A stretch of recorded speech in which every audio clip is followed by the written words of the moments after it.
Hello and welcome to the Merryweather Knitting Podcast. My name is Gabriella and I'm coming to you today from my home in Germany, where I'm so excited to chat with you about knitting and making and handcrafting and all that I've been up to lately. It's been such a long time since I sat down to chat with you.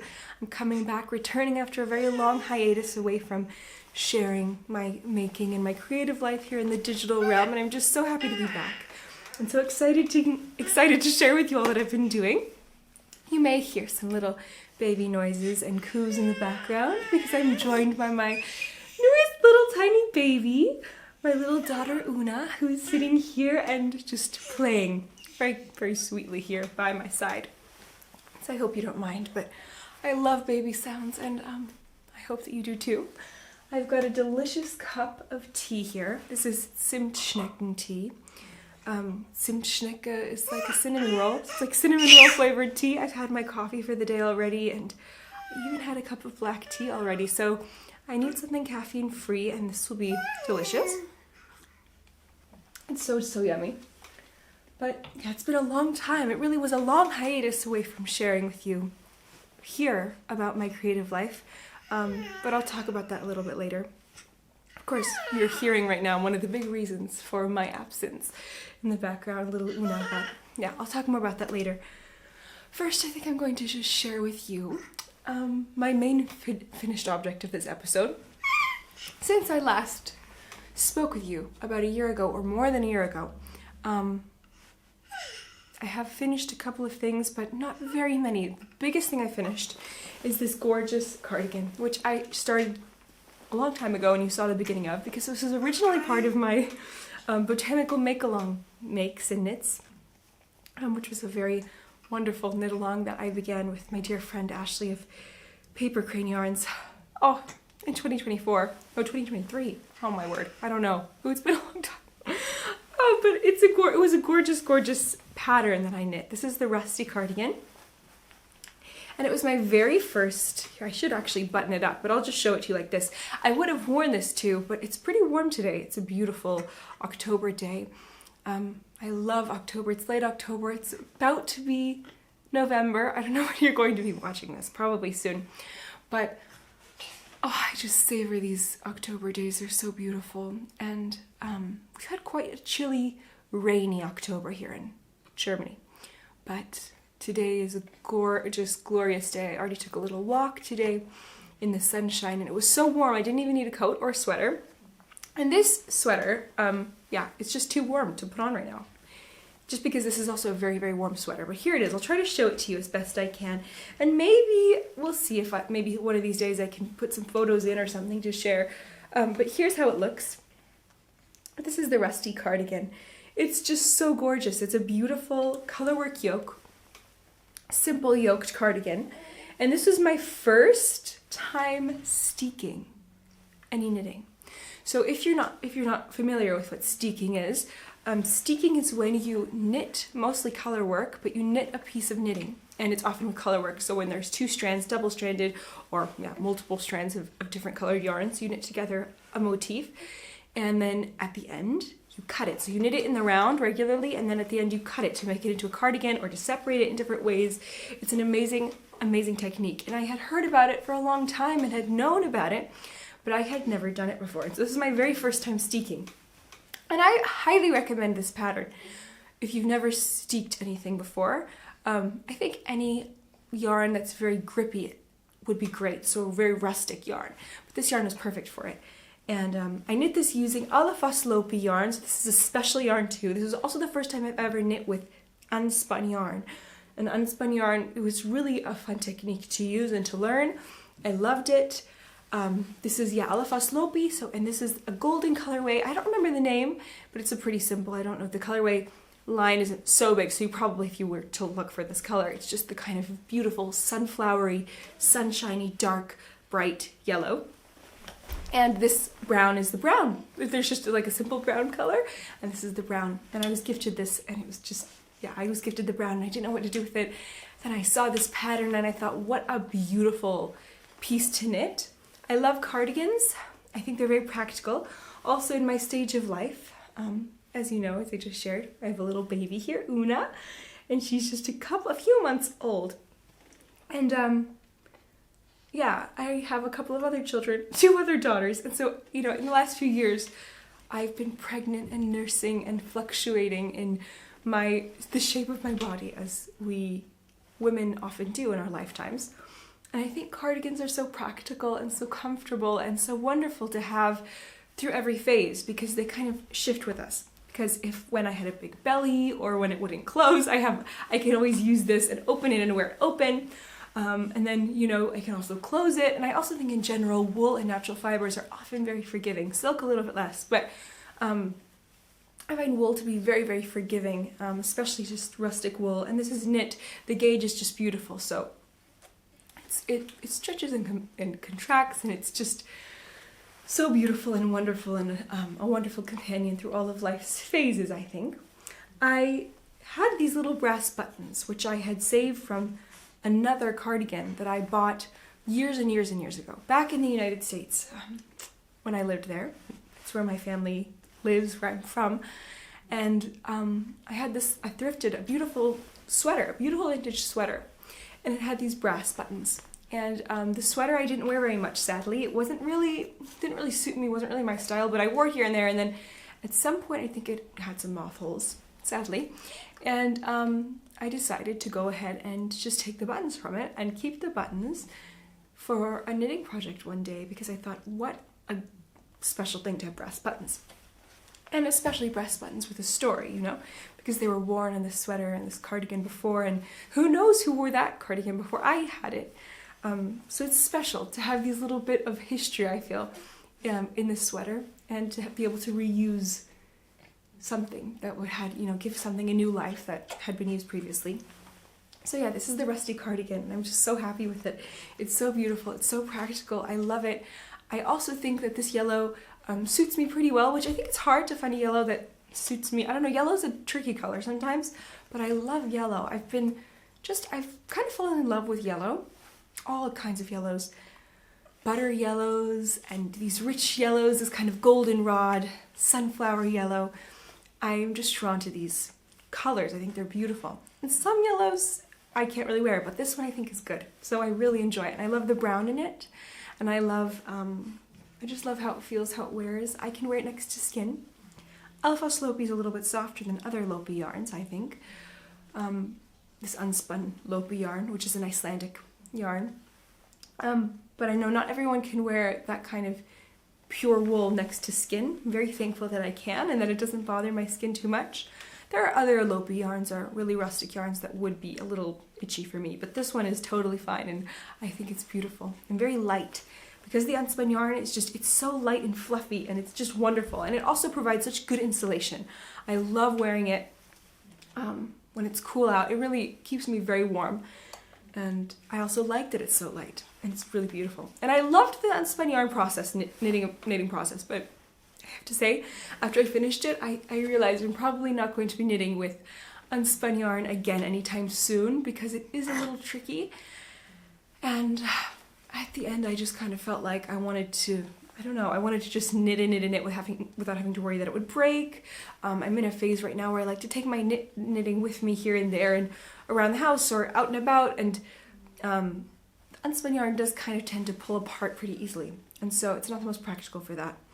And I'm not a monogamous knitter per se, but I do only have 1 or 2 projects on the needles mostly, or 2 or 3, and especially that became my primary project, and it was just impractical to take it anywhere. So one day maybe I'll knit with some more unspun, but for now this satisfied that desire and that craving, and I'm so happy with the result. It's just beautiful, and it took me a long time to finish this. I really took my sweet time knitting it, and I don't regret that one bit. I think it's beautiful. I also think it's gorgeous, the colorway. It has these little speckles of kind of red, and just these little speckles which make it look so organic and so beautiful. So that's my Rusty Cardigan, my main and one real finished object of this episode that I'm going to share with you.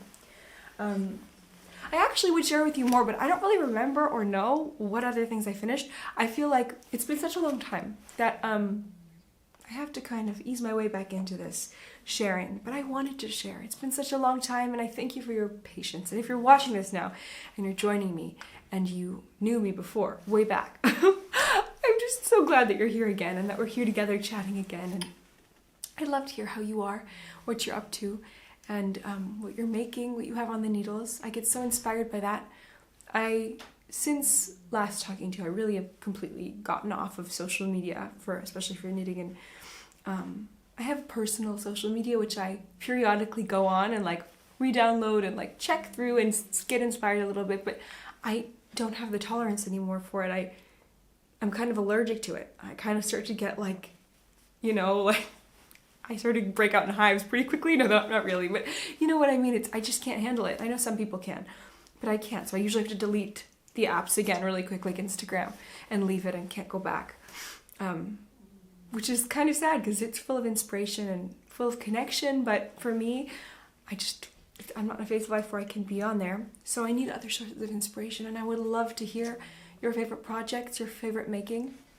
Also, with having a new baby and having other children, my capacity to watch anything or do anything is limited. So it would be wonderful if you just shared your favorite projects and patterns, anything that's brought you joy in the last while or ever. I'm always looking for that inspiration. I'm going to show you my 2 little works in progress, or actually 3 little works in progress. So the first one I'm going to show you is one that I started last year, because I just thought for next year I want a new hat. I need a new winter hat. So a hat is very quick knit, but I had forgotten about it till just last week, and then I continued it, and I'm hopefully going to finish it soon. So that's why I'm sharing it with you, so that I can show it to you in process and then hopefully show it to you finished. But I decided I wanted a little red hat because I have a jacket that I got secondhand, which is kind of like a winter jacket with a little insert, so you can, it's like, I wear my little baby in a carrier very often when we go out. And often jackets don't close over the carrier, but this jacket I have has an insert where it's like an extra piece of the jacket with a little hood, so you can put it on your baby, which is very sweet, and it's very nice, and it's a just very practical thing for me this winter, as I'm carrying my baby with me everywhere. And yeah, it's a green jacket, and I got it secondhand. I didn't choose it myself. I actually got it gifted to me by someone. Someone passed it on to me, another mother who didn't need it anymore. She passed it on to me, and I'm always excited to give things a new life, just like the buttons. So, but I thought I need a hat to match it, because I don't have a green. It's kind of a dark green color, and I don't have any hats to match, and I love a hat when it's cold. I think a hat just keeps you nice and warm. And so I decided I would repurpose some yarn and make myself a little simple warm winter hat.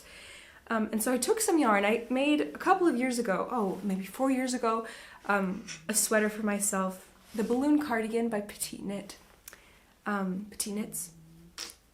I made that cardigan using, this is worsted weight yarn. The balls have fallen, but I'll just show you the crumbled strings. This is Cascade 220 yarn in a beautiful, beautiful rich color, beautiful rusty red, and Filco La Natilia yarn, which is a mohair lace yarn, silk mohair. And I had made that cardigan for myself. It's just this big, cozy cardigan those years ago. And I wear this cardigan every year. I love it. It's one of my main cardigans, and it's starting to get a little bit worn through, I feel like. It's not the freshest. It's seen better days, but I've worn it just constantly every winter and autumn. It's just so practical. In fact, I should make another one because it's just such a cozy, wonderful cardigan. But I had some leftover yarn from that project, and so I decided to make a little hat out of it. I think this color is beautiful, and it just glistens. It's like so lustrous with this beautiful mohair silk held double. It's a nice thick yarn because of the worsted weight with that beautiful lace weight together. So it's just gorgeous. And so I decided to knit myself a little brioche hat. I never knit brioche in the round. I'm knitting a brioche cardigan. I've been knitting it for a very long time. Very, very, very long time, and I still am knitting it. But I don't have that one to show you today because I haven't worked on it in a couple of months. I'm hoping to soon finish it, but I've needed simpler projects lately. Just very simple. The cardigan isn't even that complicated, but I'm using quite a few strands of yarn, so I have to kind of keep that all sorted out, and so I'll show it to you maybe next time. Hopefully I make progress on it by then. But yeah, this hat I started, and I've knit, and I pretty much just have the crown to go. I wasn't sure how how like tall I wanted it to be. You know, I think it's kind of cute when it sits like this. We'll see. But I love the color. I think it's beautiful. I love like the rim that's folded, just simple and warm and cozy and autumnal and wintry, and it's just beautiful. So it's a little tighter. I think I could have cast on a couple of more stitches, as you saw, but it's stretchy, and by the time it's finished, I don't want to pull it on all the way, you know, and risk the stitches falling off. I think it'll be okay. And I can always block it and maybe it'll open up a little bit, I think, too. But it's just beautiful. I love it. I'm so excited to have it done, and I think I'm going to get a lot of wear out of it with my jacket. And I also have another coat, which I'll wear when my little Una is big and no longer in the carrier. And I think this will look great with that too. And I feel like you can always use a hat like this or like a little beanie. I think they're very practical. So that's my first work in progress. My next work in progress, I don't even remember if I've shown this to you. It's been on the needles also for a long time because it was also a botanical knit along cast on, or make along from way back in the day. This is this pullover, which I don't remember the name of the pattern. This is not how I usually am, or usually was lifetimes ago, that I wouldn't remember the name of the pattern. I think it's Flora, maybe, I don't remember, but I will share it with you, I will tell you. But it's this gorgeous children's version of a colorwork sweater, which I'm knitting for my eldest daughter, Esmeralda. And it's just this beautiful, beautiful colorwork pattern with all these flowers. I'm using little minis for each of the flowers, and then just a simple green yarn held double with a different green mohair for the leaves and the stems. The main body of this cardigan is knit with kind of a skein of beautiful, I think it's hand-dyed pink speckly yarn that I don't know who it's by. I don't know the hand dyer. I just had the skein, you know, kind of just there. I think I was gifted it maybe once or something like that, but it's a beautiful colorway and I just love it. And I think it's a beautiful backdrop. It's all held double with drops mohair silk.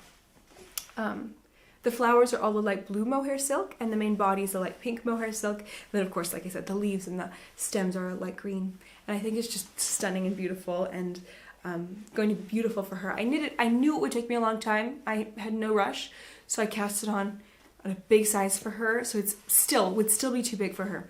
But now that I have 3 little daughters, I know that they're gonna get wear out of this, and I'm so excited.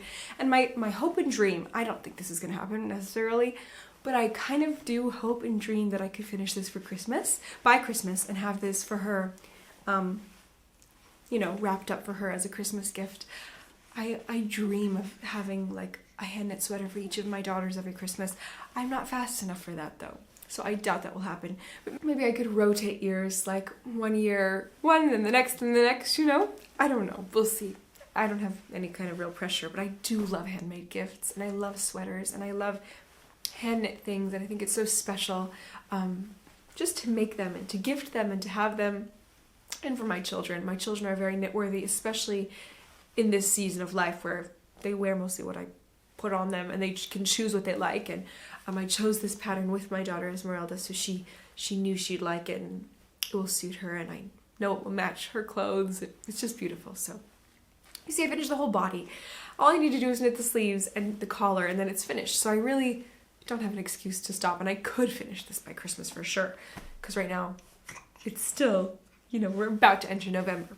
But anyway, that's my next little work in progress, which I just love, and I'm really enjoying that. I enjoyed it a lot as I did it, I have to be honest. It's been a while since I cast off the body, and I find for me, in transitional moments in knitting, like for example here, having finished the body, I find it sometimes hard to then kind of just jump into the next part of the process. For me to just start a sleeve and continue on the sleeve. And once I've started a sleeve, I have the momentum, I can just continue on.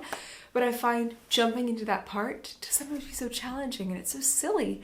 And I often let my works in progress just languish there in those in-between moments, because I just don't have like the bandwidth to sit for a couple of minutes and cast on the sleeve or pick up the stitches. And it usually just takes like 5 minutes to do that, but somehow it feels bigger, so I procrastinate on that, which is a shame, and I want to try to work against that. Let me know if you ever have that same kind of problem, or if you have that, it's just me. The The last work in progress is one that I'm really excited about and enjoying so much, and that is this pullover for myself I'm knitting. I'm really a selfish knitter often, and I enjoy it. Now my daughters often ask me, is that for me? Is that for me? And I'm like, no, it's for me. And I think that's okay too. Because I know I'm going to wear what I make, and I love making things for myself, and I love wearing things for myself. I think it's wonderful. So here's what I have so far.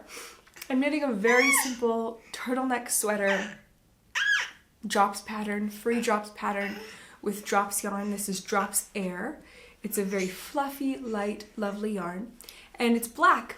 Can you get more simple than that? It's black. It's a simple pattern. I wanted something mindless, but more than that, I wanted this sweater. This is really a project, kind of end product driven project for me, because last year or recently, I don't know when, I wanted a cozy, chunky black turtleneck.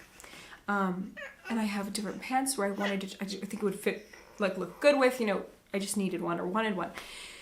And I saw one to buy for about, you know, some fast fashion, like regular one that looked nice, 100% synthetic, for 30 euros, or 35, maybe 40 euros. And I saw it, and I tried it on, and I liked how it fit, but I thought, this is just, I can't do it. I need to make it myself. And I'm not a snob. Sometimes you just need to get yourself a piece that works and it's just practical. But I felt like I could buy, with that money, I could buy enough yarn to just make my own. And it would be not only, you know, synthetic fibers. And so drops is so affordable. And I think I paid about the same amount of money as I would have paid for the pullover, for the sweater. For the yarn, and of course I have to invest all the time, and I don't have it yet, but I'm so excited to have a handmade piece, and a piece which is with drops, is a beautiful like alpaca wool blend. There's also synthetics in there, but I think it's nice because it's structure, and I'm just so pleased with it. I'm so excited about it, and I'm loving how it is. I've modified it a tiny bit, because I am kind of like between sizes, and so I've changed the numbers a tiny bit, but it's such a simple sweater pattern that like, I think it's kind of foolproof. And it's really nice for me right now because I've now finished the raglan increases, the neck, and I'm just knitting the body. And it's just stockinette for ages, and I love it. I love knitting it. It's just what I need right now, because mostly I'm just here and there picking up the project and just knitting, and it's so nice to have something that's not, you know, I don't need any brain power for. And this is also a moment when I had just finished the raglan yoke and everything. I had let it languish for like a few days or like a week without touching it, because I was just like, oh, I don't have the brain power to, you know, put the stitches on hold for the arms, you know, where you put it here and all of that. That took no time at all. And so after that, I really realized I need to just go through that and not do that, because now I've got this amazing stockinette to just knit, and it's top down, so when I finish the body and the sleeves, I can just wear it, and I'm just so excited. So this is this pattern. I think it's called the Winter Iris sweater.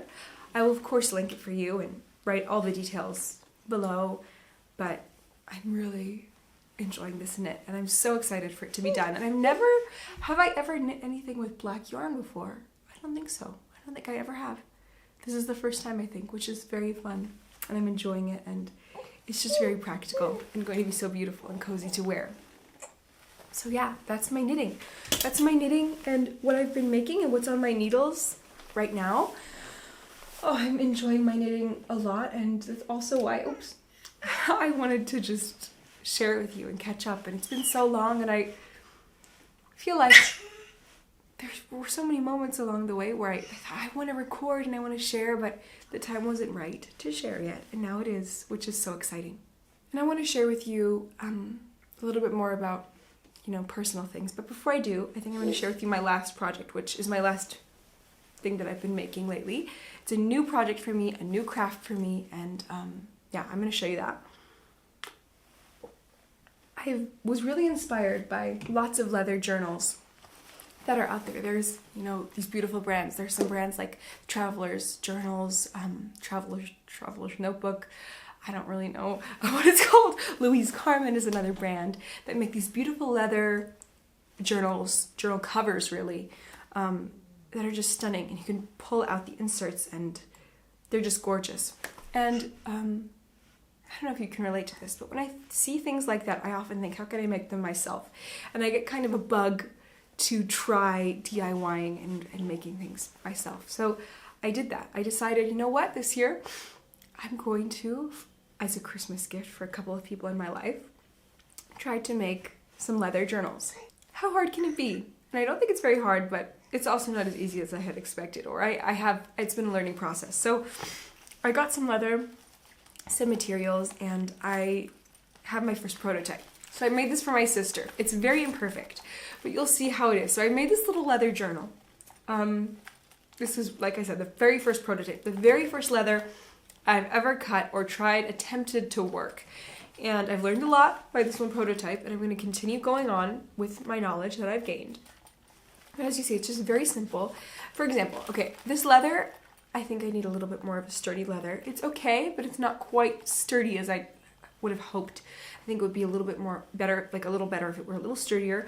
The grommets that are here are a little big. I could imagine using smaller grommets, but they're okay. I like them too. And this elastic band is also a tiny bit too thick. I would like it to be a little thinner.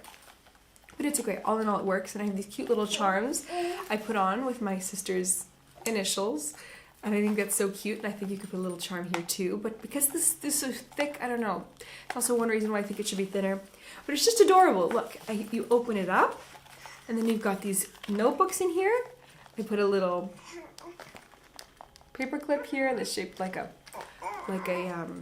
little letter, and I've got for her little notebooks in here, and then I found this little insert which is kind of like a plastic insert, and here I put a little sticker on this notebook, and I put little stickers and things inside this little zipper pouch too, which is very sweet, and I hope she likes it and she'll use it. She gets the first prototype, but I know my sister, and she likes rustic things and handmade things and won't mind that it's a little rough around the edges. Like I said, I've learned a lot from this one, and I'm going to go forward with the knowledge and with the experience and continue to make them to gift to others in my family and in my life this Christmas, and also to make one for myself. I really am excited to have one for myself to hold my notebooks. I'm a big journaler. I love to journal, and I love a planner. I plan everything. I have a moleskin planner that's just like where I put everything in. I think next year I want to have this and have my moleskin planner and like a couple other notebooks in there. I'm excited to continue making these and to learn more about working with leather. I think it's really exciting and fun, and I love it. I love just having something that will last a lifetime, that I can gift and that I can use, and it's just beautiful. So that's my most recent creative project. The next making and knitting actually related thing I want to share with you is something very, very special, and something I'm going to share more about hopefully soon in the future and over the next few months and even years as I continue to use these, probably for hopefully forever. And that's my newest acquisition, which was a gift as well. A beautiful new set of interchangeable knitting needles. Now these are from the Lykke brand, which you've probably heard of and seen before. And I had always wanted to have a set of wooden needles that I could have, heirloom quality, gorgeous wooden needles to knit with. I have a set that I've had for probably at least the last 15 years now, I guess, of metal interchangeable needles, which I love and which have been such faithful friends. But I wanted to have a pair of wooden ones. And I wanted to have some that would just be warm in the hand, that would be, a different kind of knitting experience, also for different yarns. And so I was very, very grateful when I had the opportunity to receive this beautiful, beautiful set of interchangeables from Lykke. And this is the Umbra interchangeable needle set. They're all beautiful wooden needles, laminated wood. The sizes range from 3.5 all the way up to 12 millimeter, which is I think US 4 all the way up to a US 17. It's a huge range in this interchangeable set. It's gorgeous. As you see, I already started knitting on them here with my pullover sweater pattern, and I am just floored and in awe of how beautiful they are to knit with. They really are warm in the hand. They're beautiful. They're smooth. I love the tapered edge. They're beautiful, beautiful tip. It's gorgeous and they're so easy to use. The bands also have a swivel kind of end, which makes knitting with them in the round just so comfortable and so wonderful. So I'm loving knitting with them. There you hear Una. I'm loving knitting with them, and I can't wait to continue and to share with you along the way. My very first impressions over the last few weeks is that they're just beautiful, and I can highly recommend them.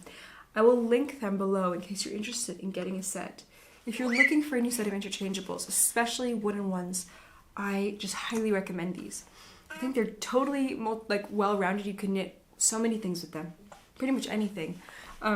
Very, very fine lace would be maybe the only thing that I would choose different needles for. Everything else I think would be perfect fit with, especially because of how smooth they are and how nice and long and sloped the tips are.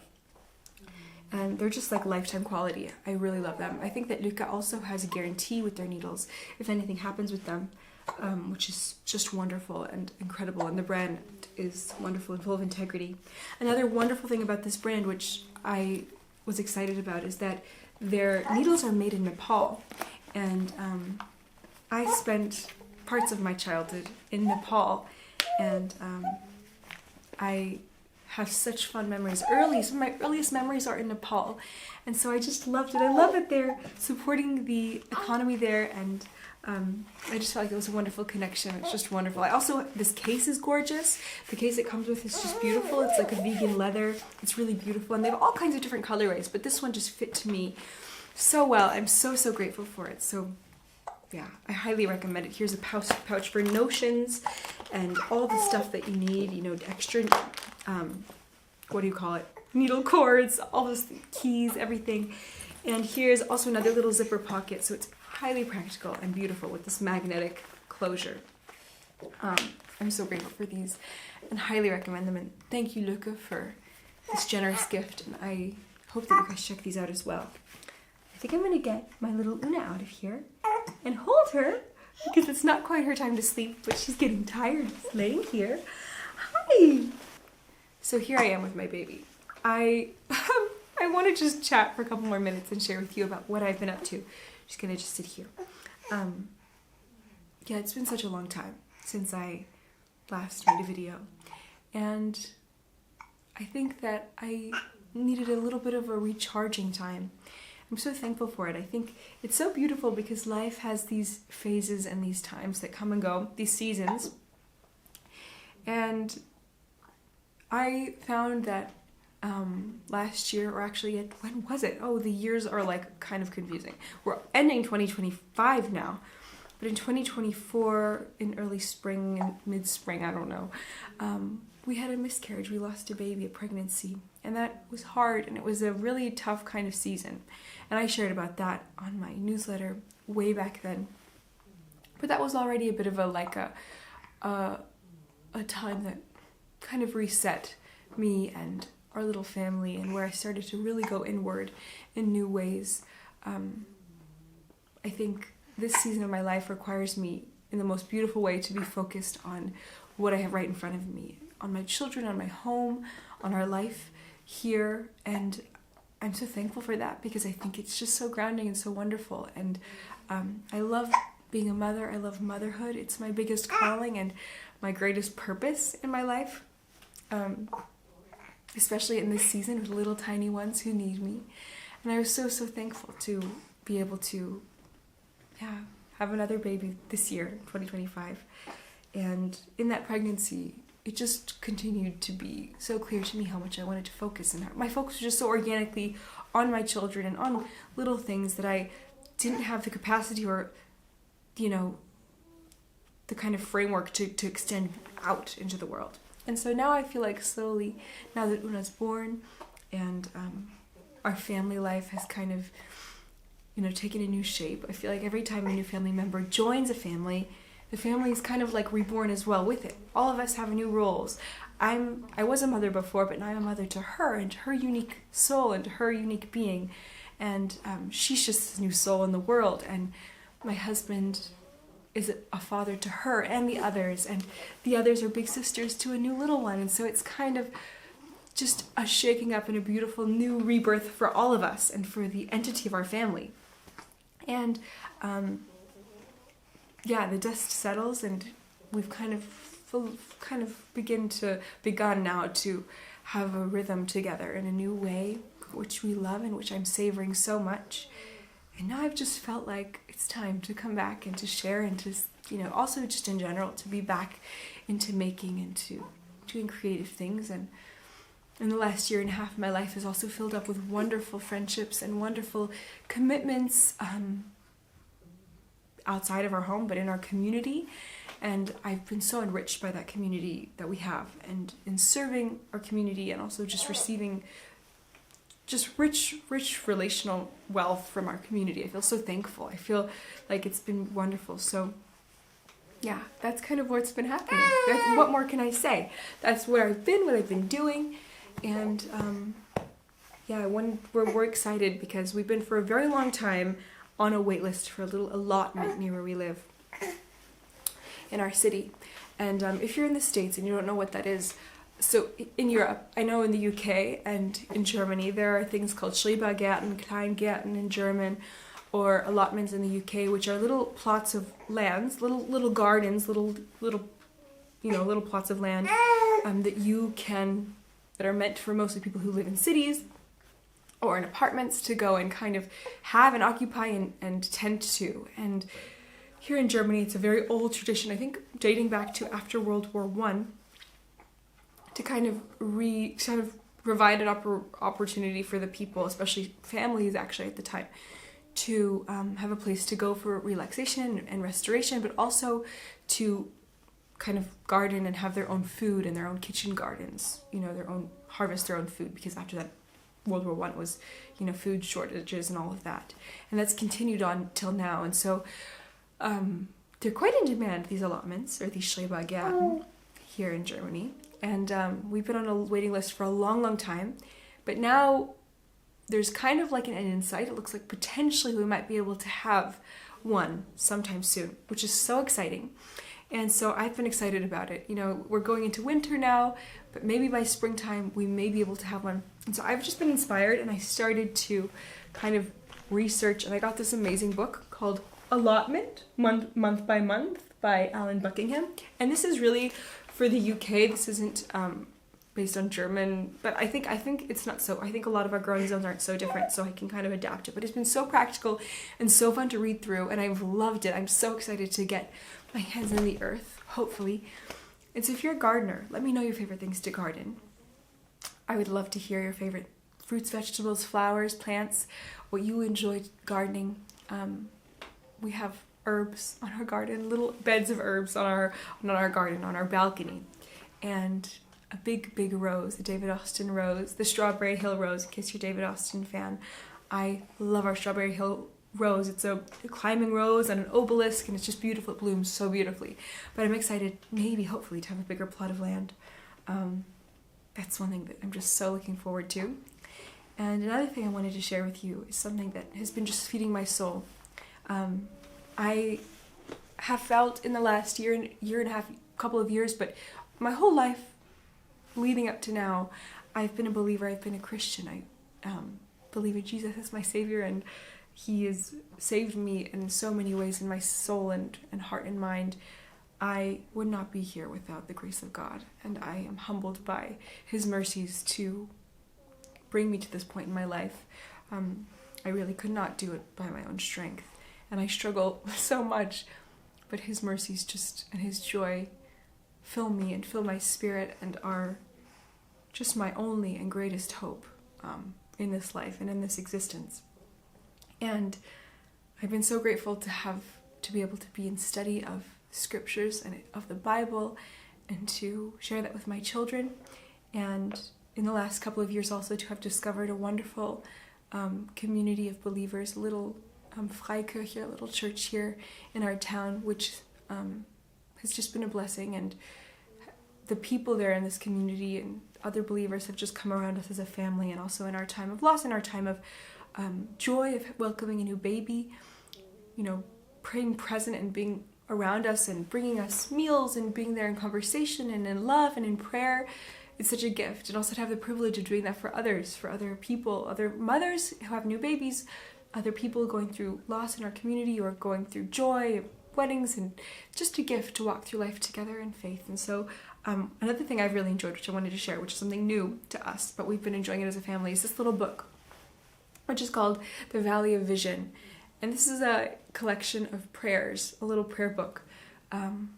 This is a Puritan prayer book, and they're by certain people of the faith, very, very old prayers. And this book has been such an enriching, beautiful part of our family devotions, and even just here and there, my husband and I have picked it up and prayed together with it, prayed on our own with the prayers from this book, in our own quiet times, in our own times reading and studying the Word, reading and studying the Bible. Kind of these prayers have just been such an enriching, beautiful part of our practice, and I think this is such a beautiful addition that we have as well. So I wanted to share this in case you're interested, in case you're a believer, in case you're interested in knowing more about these things. This book I highly, highly recommend, and oh, they're just gorgeous. It's just so beautiful. So yeah, I'm so excited to read it and to go through it, and yeah. I think that's all I'll share with you today. My first time returning back to sitting here with you in front of the camera and chatting. Una's ready to go. Maybe she's going to fall asleep now. We'll see. But I hope that you're doing well. Let me know how you are. I hope to see you again soon here. I'm hoping to return regularly. Oh no, my baby. Until then, take care, and I wish you lots of happy making. Lots of happy making. Bye-bye.